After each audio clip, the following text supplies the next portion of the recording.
New client, Everest and Kia. Okay, so for today's vlog, ito yung gagawin po natin. Ayan, may gas-gas po itong Ford Everest.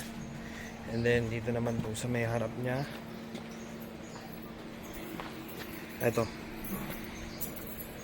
Ayan, focus natin yung camera. Ayan, may gas-gas po yung kanyang fender. Suspender. Tapos yung ano, ito naman ngayon yung fender natin ng ating Everest. So aliyan na natin yan, susunod natin, pa-primer na natin, tapos kukulayan na natin yan. Ito naman yung bumper natin sa likuran. Bale, ayan, nakapag-primer na tayo. Susunod na natin dyan is kukulayan na natin yan.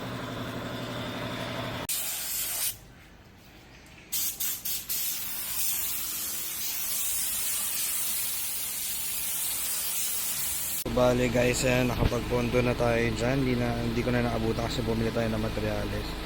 And then ayan, naka first top coat na yan. So malapit-lapit na to.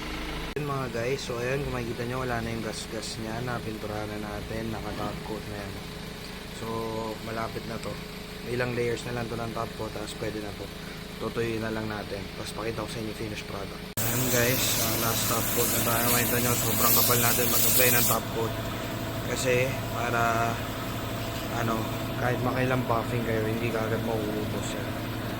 Pulido and hindi tipid sa materials. Dito lang yan sa Vanity Auto Restoration guys.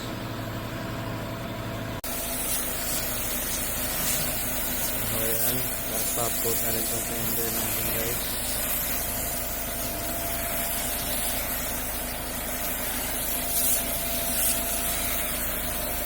So ayan guys, ito po yung finished product natin. Ayan, wala na po yung gas-gas nya.